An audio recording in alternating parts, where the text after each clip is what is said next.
mangwanani akanaka muri yeZimbabwe tinokuchingamidzai zvekare kune chimwe chirongwa pano pa Zim Facebook Secrets and Confessions. Tadzoka zvekare nemamwe messages kuri sei kwose kwamungava muri kumativi mana enyika. Rekedzei tibva tapinda mumamessages edu atadzoka takakubatirai. Message yedu yekutanga yakamira sekudai so: hanzi mukomana chemakadi zvenyu, ndinokumbirawo kuti munge muchindiposterawo nyaya yangu makavigawo chitupa changu. Izvi zvakaitika apo pandainge ndichiri ne 32 years. Ivo zvinozvi ndiri murume ndiri makore 54 years ekuberekwa. Saka ipapo ndakati ndadzingwa basa uko kwandainge ndichishanda, ndikabva ndachizotaura nasekuru hanzvadzi yaamai. Vakabva vachizoti kana ndichida ndaikwanisa kuti ndinge ndichizoenda kubasa kwavo ndagadzira CV. Vainge vatogara vatotaura nemurungu wavo, nekuti murungu wavo ainge achitotsvaka munhu ainge achida basa. Saka sekuru vainge vachishanda pamochwari. Saka pamochwari ipapo pavainge vachishanda vainge vatova nemakore vachishandapo. Ndakabva ndachizoenda ndagadzira CV.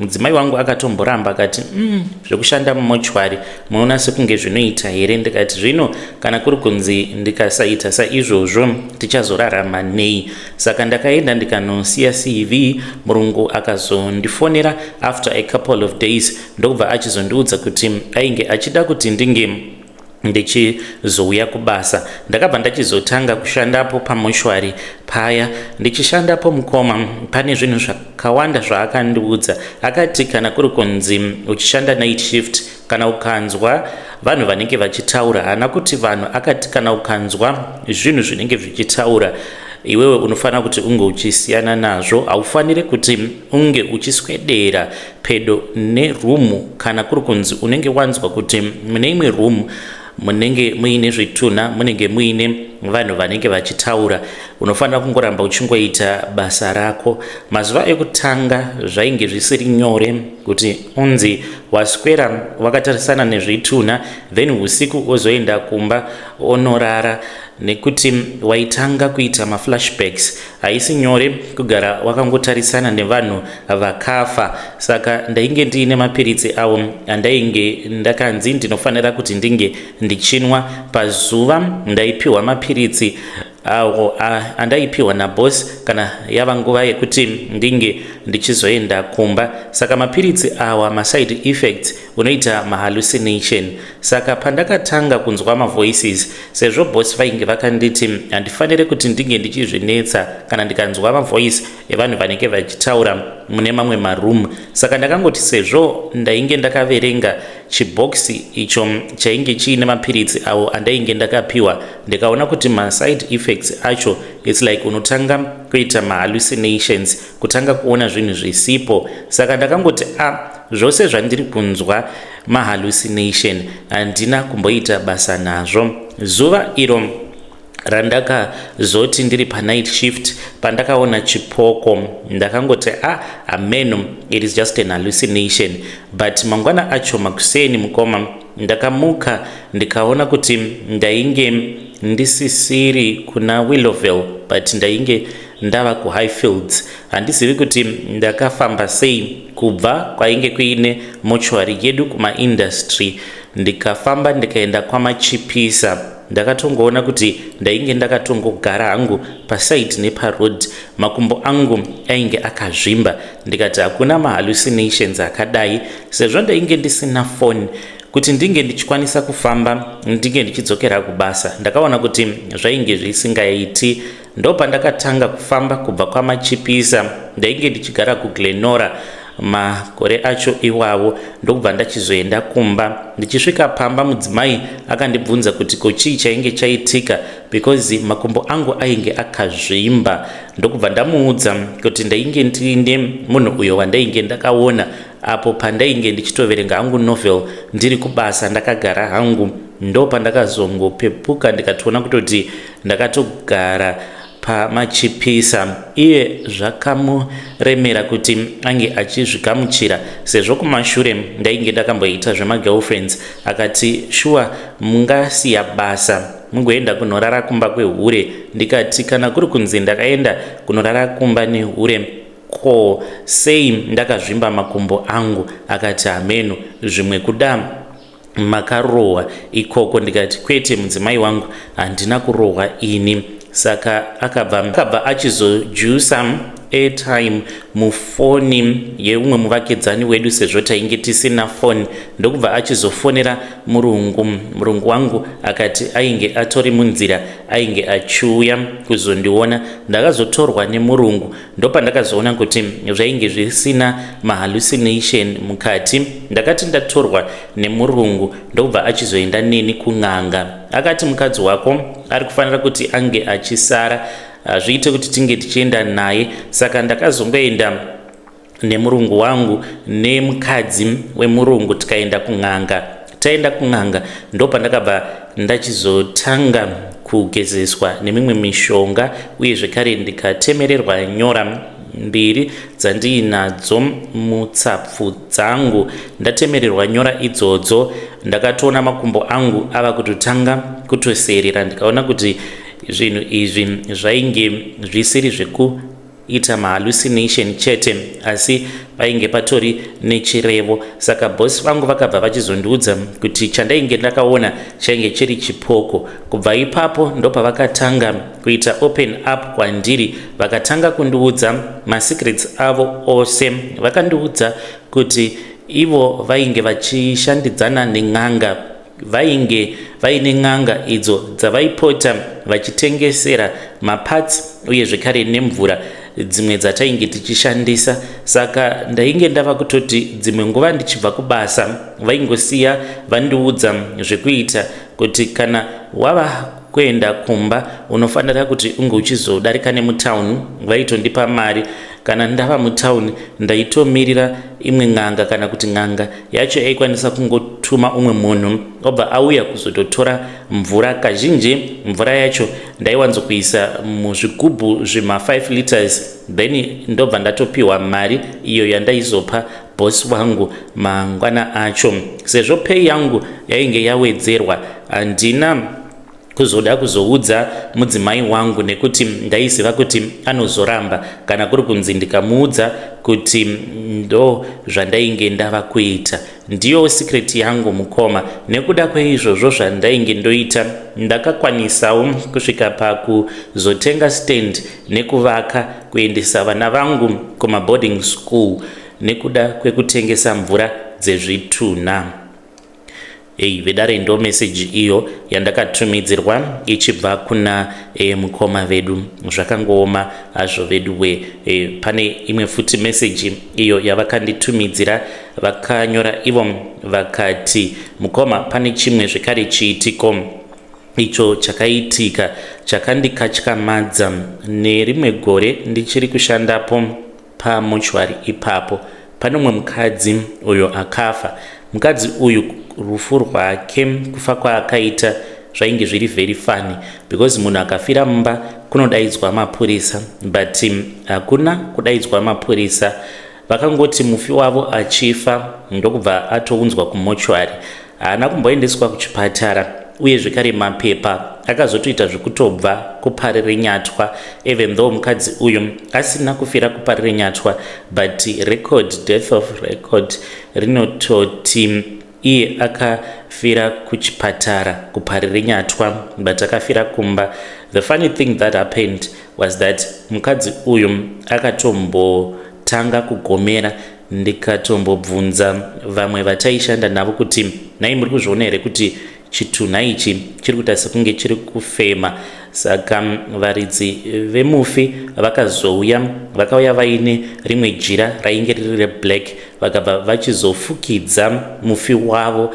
Mukadzi iyeye chitunha chake chakabva chachizoti zii, haana kana kuzombopepuka kana kuzogomera sezvaainge achiita. Ndo zvimwe zvakaitika izvi mukoma. Vedare ndo imwe message iyo yandakatumidzirwa ichibva kuna mukoma vedu. Anzi ndakamboshanda mumochwari, ende pane mumwe mukadzi uyo akanzi ainge afira mumba, then ndokubva achizouya akaunzwa kumochwari, but mapepa hanzi pakagadzirwa mapepa even though asina kufira kuhospital, but kwakatouya mapepa zvichinzi akafira kuhospital.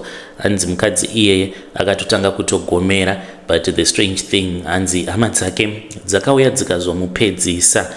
Zvakangooma hazvo veduwe. Let us try to talk about this in the comment section. Kana muine hope dzinenge dzichida dudziro, you can come to my inbox and you can share with us, then tobva tachizo forward hope idzodzo kune avo vanokwanisa kududzira hope tinge tichizopota tichiita futi chirongwa chehope dzinoda dudziro. Kana muine hope dzamunenge muchirota, dzamunenge musinganzwisisi kuti zvamakarota zvinoreva kuti kudii, regedzai tibva taenda panyedu inotevera. Nyedu inotevera yakamira sokudai. So hanzi hazviiti chete kuti ndinge ndichitaura zita ravo, nekuti ndine pandakasainirana navo pasi ende vakatoshandisa malawyers avo kuti I will never go public. Saka ndakatotengerwa imba kunoko kwandiri, ndinogara muBotswana. Zita rangu muchanditi Nyasha, uye zvekare pari zvino ndine makore 29 years kuberekwa, but nyaya yangu yakatanga apo pandainge ndichiri ne 21 years. Ndainge ndichiri kudzidza paUniversity of Zim. Vabereki vangu ndainge ndakavasiya kumusha kumasvingo, saka ndainge ndichigara ndiri ndega muHarare. Ndainge ndiine freedom yakanyanyisa. Today I want to tell you the truth about vanhu ava vane mabig or avo avanoti prophetic churches. Everyone worship vanhu vakaita seivavo because they have a lot of followers, vane TV shows and vanoita sekunge vanoperforma miracles. But you need to ask yourself kuti kana vanhu vari that powerful, is there a need of my bodyguard? Pandakangoziva kuti murume iyeye anoita zvakaenda kun'anga, ndainge ndava kusatotya kuva naye, kurara naye, because mazuva ekutanga I was so scared kuti zvino zvandiri kurara nemunhu ane zodzo yaMwari yakadai yekuti anoperforma miracles uye zvakare anoita prophecies, and those prophecies they come true. I was scared kuti zvimwe kuda Mwari vachazondirova neshamu, but the day patakaenda kuwedza tichienda kumba kweimwe n'anga, that was when I started to see kuti this man iye anotongoita sekunge nditsika mutanda pane zvose izvo zvaanoita. Ndokusaka vasingazotyi kurara nevakadzi vekuwanda, zvinenge zvitori nemhiko mukati. I met this man at his church. I was standing very far at the back. Ndainge ndisitomborina kana pfungwa dzekuti rimweni ramazuva ndichazotokururawo munhu waMwari zvipfeko zvake zvemukati, kutodyawo sikarudzi yake. I never had any thought about that. Saka after service pakabva pachizouya vamwe mother vakauya vakandibvunza vakanditi unonzani, ndikabva ndati zita rangu ndinonzi Nyasha. Vakabva vati vainge vachida phone numbers angu, ndakabva ndachizovapa phone numbers. Then vakabva vachizoti mangwana uri kuitei. This was on the next Monday, pavainge vachida kuti ndinge ndichizodzoka kuchurch. Ndikati maybe I'll be going to school. I did not check my timetable yet.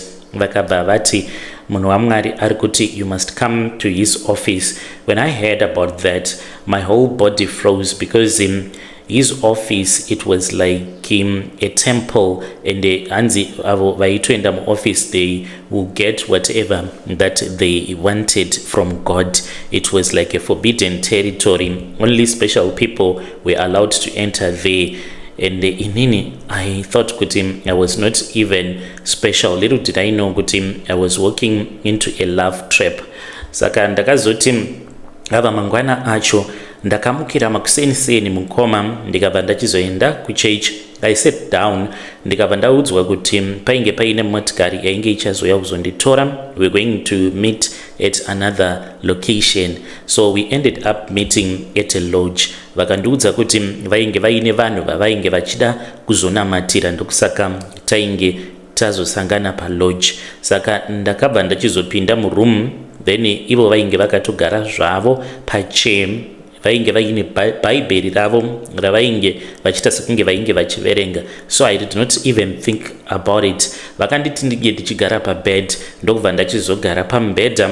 Vakazodhonza cheya yavo vakauya vakagara vakatoita zvekundivhura makumbo angu. I panicked pavakandivhura makumbo, ivo vakagara vakaisa makumbo avo pakati pemakumbo angu.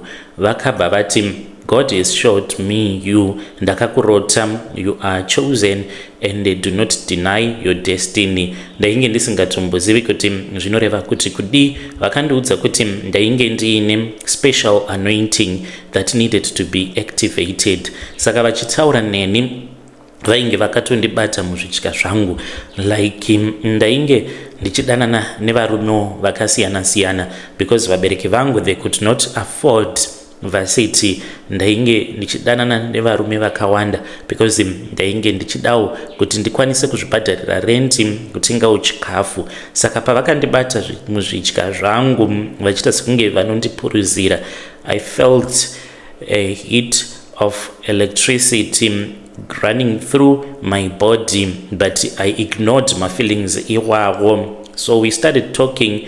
Then vakazondiudza kuti I was very beautiful. There was something about my eyes.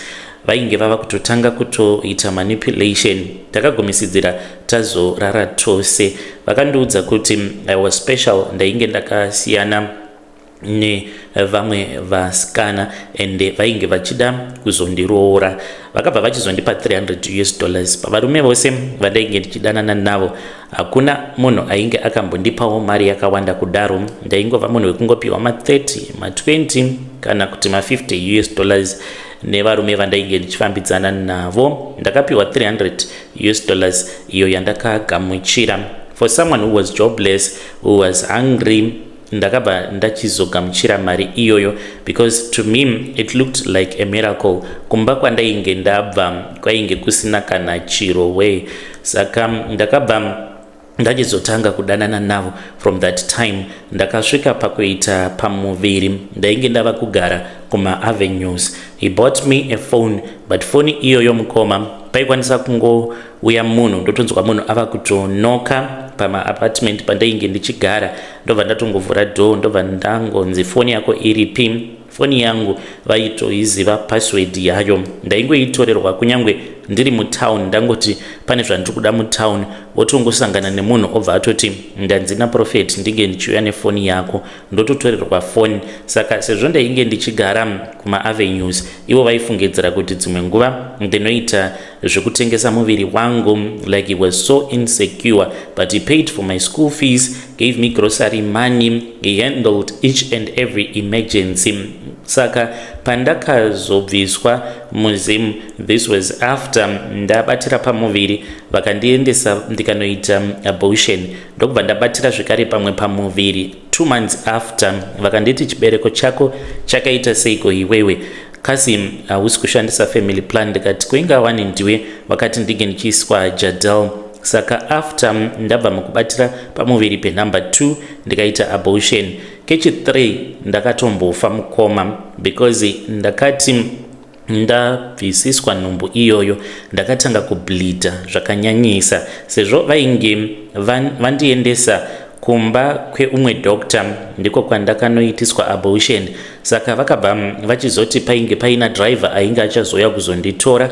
Driver akazouya ndokubva achizonditora, ndikabva ndachizodzokera kuapartment uko kwandainge ndichigara. I kept on bleeding zvakaipisisa mukoma. I ignored. Ndainge ndichingopfeka maternity pads ndichiti maybe ropa racho richapera. I felt dizzy. Ndiri mukitchen ndichinzwa nyota. That was when pandakangokolapsa.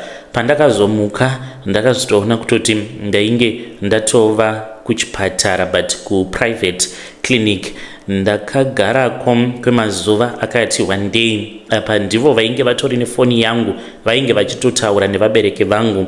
Maparents angu havatozvizivi kuti ndo zvakatoitika izvozvo. Ndakabvisa nhumbu 3, kechi 3 ndikapotsa ndafa, because ndainge ndaluza ropa rakawandisa. Kubva ipapo vainge vava kungondi avoida apa zvekupfeka butiro havazvifariri, saka vainge vava kuti iwewe kunyange ndikarara newe unenge uchingoita nhumbu. Ndikati kuzvakagoipei kuti ndinge ndichiita mwana newe? Vakati izvozvo zvawava kutotaura hatichatowirirani. Saka vakabva vati vainge vava kuda kuti ndinge ndichibuda muzimu. Ndakazobuda muzimu nekuda kwekuti vainge vachindida. Handizivi kuti ndingati ilove here kana kuti ruchiva, nekuda kwekuti I am someone that is very beautiful. Vainge vasingadi kuita let go of me. Ndipo pavakabva vachizoti wava kubuda munyika. Ndikazoburitswa muzimu ndikauya kuno kwandava kugara. Ende vainge vachindichengeta, vakandichengeta kwemakore akawanda, vachipota vachiuya kumba. Ende ndairarama ndiri papunishment. Nazvino ndinokwanisa hangu kuita boyfriend, but zvikazivikanwa unoita sekunge uchatumidzirwa vanhu vakauya kuzokuponda. Saka ivo vainge vachida kuti ndige ndichivamirira kusvika apo pavanozouya. Kana vauyawo ndipo pandaizowana bonde. Saka kubva ndiine 21 kusvika pari zvinozvi ndainge ndiri small house yavo papa. Vedare ndo message iyo yandakatumidzirwa ichibva kuna vanzvadzi vedu. Zvakangooma hazvo vedu we, ngatizamei kuti tinge tichitaura navo vanzvadzi vedu ava mucomment section. Hanzi kunyange izvezvi nditori nenguva dzimwe dzekuti kana ndikatanga kudanana nemurume wandinenge ndichidanana naye, hanzi ndinokwanisa kana kungoreceiva a very funny message even from a number yandisingatozivi, ndotonzi izvozvo zvauri kuita handizvifarire. Hanzi is like vanenge vaine vanhu avo vanenge vakatoisa maziso avo pandiri pakaipa. Rekedzai tibva taenda panyedu inotevera. Nyedu inotevera yakamira sekudai. Hanzi mukoma ininowo ndakarwa hondo yekutanga, ndakaendawo kuhondo yechimurenga. After that tikazoenda zvekare kuhondo kuDRC. Kana muchiri kuirangarira hondo yakaitika iyo yainge ichinzi Operation Sovereign Legitimacy. Saka takaendako tichinorwawo hondo, but munozviziva here kuti vana vakafira kuDRC vamwe vacho vakafira mahara, because mission chaiyo yainge iri yekuti tinge tichienda kunochengetedza zvicherwa nemamaini avo vainge vachiita zvepolitics. Saka vazhinji mapolitician ekuDRC nevamwe vemuZimbabwe vainge vaine mamaini. Saka ndiwo atainge taenda kunochengetedza kunana Mbuji Mai, kunana Lubumbashi, kunana Katanga, uye zvekare ndiko kwainge kuine mamaini ana Kabila kana muchiri kuvarangarira. Saka patakaendako tichinorwa hondo, inini ndakazotorwa ndikazotanga kushanda kune rimwe department uko kwandainge ndava kushanda. Saka department redu rainge riri retorture. Tainge tiri torture squad. Tainge takasangana nemamwe masoja eko kuDRC. Saka isusu tainge tichita inonzi interrogation and intelligent extraction. Saka torture squad yedu tainge tiri vanhu vaifamba vachikidnapa vanhu avo vatinenge tichifungidzira kuti vanenge vari marebel kana kuti vaya vanenge vachipa information kuma-rebels. Saka ours was very easy. Taiwanzo kushandisa methods mamwe amusinganzwisisi, amwe acho akaita sewaterboarding, zvekuti unoita sekunge wava kutonyura tichikudira mvura, takakusunga takakuvhara kumeso tichikudira mvura. Saka pfungwa dzako dzinobva dzatanga kufunga kuti maybe wava kutonyura. Saka tikaramba tichiita saizvozvo unopedzisira wazotaura chokwadi. Uye zvekare mamwe matorture methods awo atainge tichishandisa, we would hang you upside down. So when we hang you upside down, ropa rose rinozogumisidzira radzika kuzasi. Uye zvekare taikwanisa kukusunga. Kana takusunga taitanga kukurova muzasi metsoka. uye zvekare taikwanisa kukukonekta kunyange kumagetsi tichikugwinisa demagetsi kusvika wataura chokwadi. Uye pane imwe yavanoti pachirungu sleep deprivation, yekuti tinenge tichimeka sure kuti tinoita zvatinoita kuti usazokwanisa kurara. Kuno umwe munhu asati akambopinda musituation iyoyo anokwanisa kusazvinzwisisa, but kana uri musunga wedu tinokutora tokuisa murumu paya paunenge wava kuda kunobatwa nehope. Tinoita zvinokonzeresa kuti usazorara. Munenge muine kana maspika totanga kuridza music nevolume inenge iri pamusoro-soro, kana kubatidza malights takakutocha zvekuti haukwanisi kana kurara wega, unosvika pakuzotaura chokwadi kana uri rebel. Uye zvekare nekusakupa chikafu nekungokushungurudza kusvika uchizotaura chokwadi. Saka ndo rimwe basa iro randainge ndichita apo patainge tiri kuDRC. Saka pane pakazonokanganisika, takakidnepa umwe murume ainge atori pachimudhudhudhu chake. Takasangana naye padhuze neMbujimai Kananga Road. Saka ainge ari wechidiki. Patakamuona ari pachimudhudhudhu chake takabva tamumisa tikatanga kumusecha. Ndekubva taona kuti ainge aine banga nepfuti. Tikamubvunza kuti mawiponi iwawo ainge achimadii, akati it was to protect himself. Tikati uri kunyepa iwe.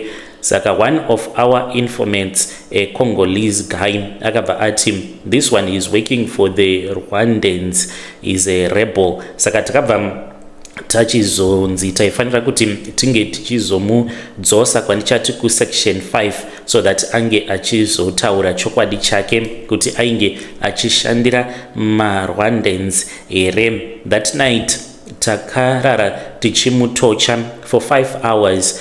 For 5 hours we were beating him, kumudzipa, kumusungirira sekunge turikutoda kutomuuraya. Apo mweya wake paunenge wava kuda kuenda tobva tamusunungura. Uye zvekare tainge titori nechi-oxygen machine chekuti kana ukatoita sekunge wava kutoda kutofa, wava kusatokwanisa kutofema, we would hook you up to the oxygen machine.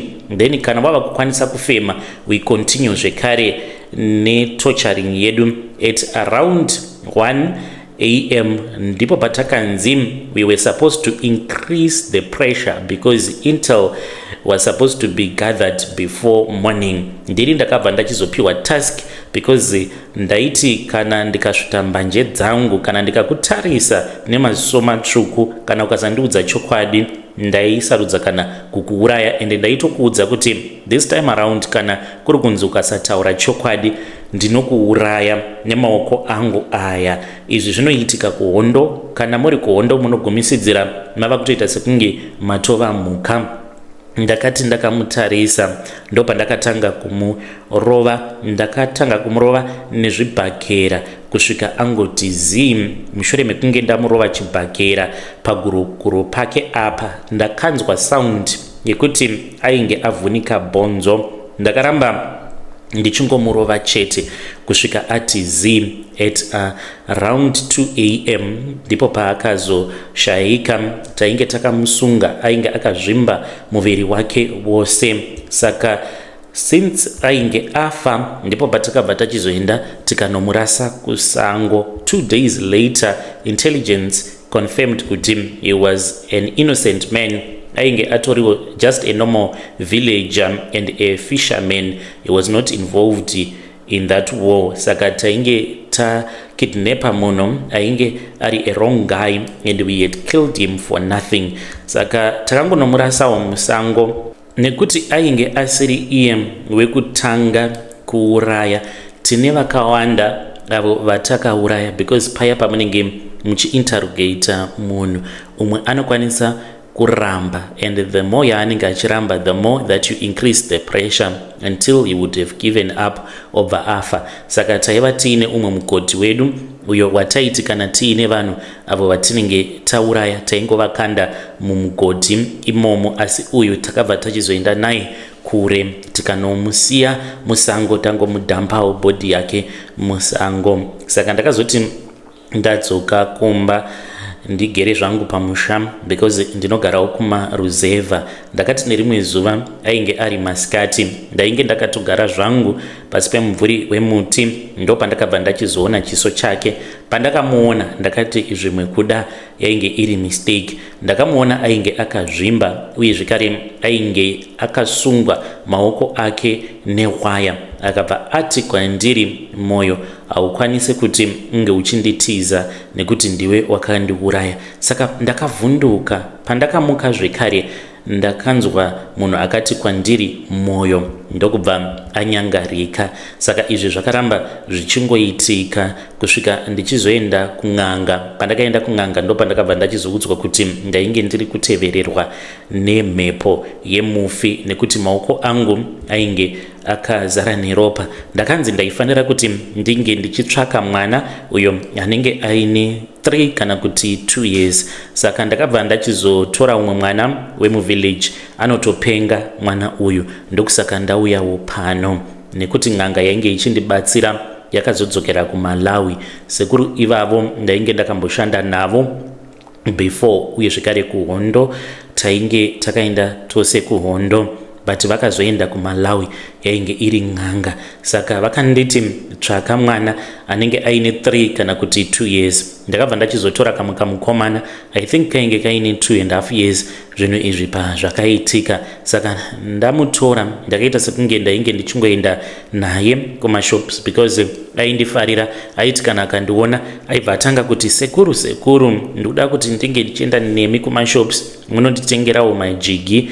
Ndakabva ndachizoenda naye ndikabva ndachizonomutengera majiki. Tava kudzoka ndikabva ndati pane kwandinoda kuti tiende timbonoona vamwe sekuru vachakupa mari, asi kana vakupa mari mukatenga zvaunenge uchida usazoudza mama nadhedhi nagogo nasekuru. Handiti kam, nekuti kana ukangovaudza ndizombokupi futi mari yangu. Akabva ati handimbovaudzi sekuru nagogo namama nadhedhi, ndinongonyarara ende muzondipa futi mari. Ndakabva ndachizoenda naye kumba kwen'anga.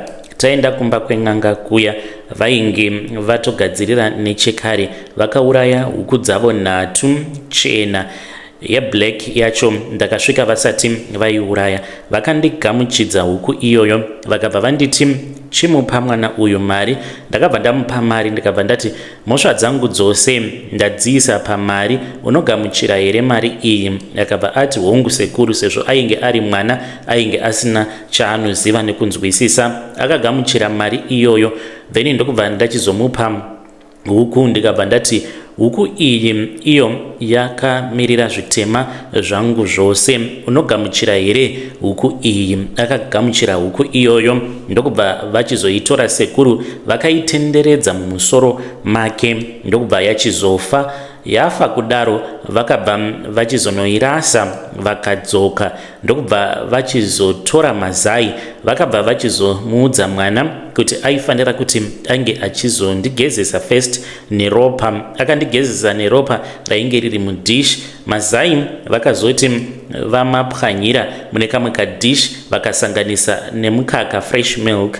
Vakati aifanira kuti ange achizondigezesa nemazai ainge akasangana nemukaka. Akaita saizvozvo. Vakabva vachizondiudza kuti ndaifanira kuti ndinge ndichizonwa ropa. Ndikanwa ropa rehuku ndikazonwa zvekare mazai avo ainge akasangana nemukaka. Ndapedza kuita saizvozvo vakanditi ndainge ndichifanira kuti ndinge ndichitsvaka mari yecoin yandinozongonoisa paguva, chero guva but risiri guva rehama yangu. Ndakazoita saizvozvo musi iwoyo. Saka mwana uyu mukukura kwake ainge ava kuonekwa kuti njere dzake dzinoita sekunge dzinopota dzichirasika. Iko zvinozvo anotopenga and sometimes anotopengera pamba pangu. Kupenga kwaanoita haasi munhu uya ari violent, anopengera muchikafu. Anongofamba achingopema mudzimba dzevanhu ende nguva zhinji anenge achingopengera pamba pangu. Ndiyo confession yandiunza pano. Mwana uyu ndanga ndiri kuda kumusunungura but ndiri kuda n'anga iyo yekuti iti sezvainge zvichida kuitwa nevamwe sekuru vekuDarwin kwandakamboenda vainge vava kuda kubvisa chituko icho chandakaisa pamusoro peupenyu hwemwana iyeye uyu ari kupenga. Saka havana kunge vakandiudza kuti chituko ichocho kana vakachibvisa chinobva chadzoka kwandiri chotanga kuteverera dzinza rangu. Saka ndakazozviona ndakaita zvekurota ndava kutopenga, handina kuzodzokera kuDarwin. Saka ndiri kutsvaka n'anga kana muine n'anga dzamunoziva dzine masimba, n'anga yekuti inokwanisa kundibatsira so that mwana uyu akwanise kungoita right. Ndakura ini panapa ndichakwanisa kuti ndinge ndichinzi ndichaenda kuDRC ende hama dzemufi handikwanise kuti ndinge ndichizodziona. Of course akafa, but ndo zvinoitika muhondo. Vamwe vanofira nyaya dzisiri dzavo kana tiri muhondo. Saka handisi kunzwisisa kuti sei Mwari vafunga kuti ndinge ndichirarama upenyu hunorwadza kudai. Asi pari zvino ndiri kuda solution. Kana muine munhu wamunoziva wamunovimba naye anokwanisa kupfudza dambudziko iri. Vedare ndo message iyo yandakatumidzirwa ichibva kuna mukoma vedu avo hanzi ndainge ndimbori muOvet vakazoenda kuhondo uko kwavainge vachiita hanzi taitocha vanhu, kurova vanhu avo vanenge vachifungidzirwa kuti vanenge vachipa information kumarebels. Zvakangooma hazvo vedu, hanzi zviri normal zvinoitika muhondo izvi. Mangwani pakaipa. Saka let us try to speak with him in the comment section. Hanzi ndikuda kusunungura mwana uyo ari kupenga at only hanzi 2.5 years vakaenda naye kun'anga. Let us be careful at all the times kuti vana vedu vanenge vainani, vanenge varipi. Mwana anokwanisa kutosaidzirwa mweya wengozi achiri mwana mudiki. Inzwaiwo nyaya iri pano. Hanzi mukomana Ashe tine imwe shop yatakambovaka, varidzi veshop vari kuUK. Saka takati tava kuda kuchera foundation, pakabva pachizouya vanhu vaya vanouya kuzotarisa kuti panzvimbo panenge pasina mujuru here nekuzofirita. Saka vakabva vachizochera, vakachera mukomana Ashe ndokubva vachizoti vainge vafirita taikwanisa zvino kuchitanga kuchera foundation. Asi chakazondishamisa mukoma, ndakazofonerwa ndikanzi kune kwandainge ndichifanira kuti ndinge ndichienda, handichatauri hangu kumba kwehama yavo. Ndasvikako mukoma vakandiratidza ruoko rwemunhu rwainge rwuri mujira dzvuku. Tikanzi taifanira kuti tinge tichienda uko kwainge kuine shop. Tikaita saizvozvo vakabva vachizokandira ruoko rwuya nejira racho mukomba iro rainge rasiya racherwa nevanhu vainge vauya kuzofirita mujuru. Takasvika pakuvaka shopu iyoyo and guess what, vakazondipa mari yainge ichitokwana kutoti ndige ndichitotenga motikari iyo yandinofamba nayo. Handikwanisi hangu kuti ndinge ndichikuudzai, asi ndichakutaridzai mapictures. Motikari ndo yandinofamba nayo. Saka ndizivi kuti ruoko urwu rwavaka kanda mugomba isuwo tichizovaka shopu iyoyo ende pari busy panzvimbo ipapo. Mukomana Ashe ndisingatauri hangu kuti shopu yacho iripi. Handizivi kuti ruoko rwemunhu ainge abva mukupondewa here kana kuti munhu akatongobviswa maparts ari kumochwari, but ndo zvakaitika. Hapatomborina kana 1 year kubva zvinhu izvi pazvakaitika. Vedare ndo message iyo yandakatumidzirwa ichibva kuna mukoma vedu. Zvakangooma azvo vedu we, but ngatitaurei nezvayo nyaya iyi. Anzi takavaka imwe shop, but mufoundation anzi makaiswa ruoko rwemunhu. Saka vazi kuziva kuti munhu iyeye ainge akabva mukupondewa here kana kuti kutoriwo nechimwe chitunha chakatogurwa ruoko rukatoshandiswa pamhiko dzacho idzodzo. Strange things they do happen in this world. Kana uinewo confession yako iyo yaunenge uinayo, please do not hesitate to come to our inbox, and then you share with us your own side of the story. Ngatisanganei zvekare mune zvimwe zvirongwa zvinotevera. Be sure to check out our other channels chakafukidza zvekare neZim Confessions backup. Saka munokwanisa kungoendawo ikoko muchinoteerera mamwe maconfessions awo andinenge ndaposta ikoko. Ngatisanganei zvekare mune zvimwe zvirongwa zvinotevera.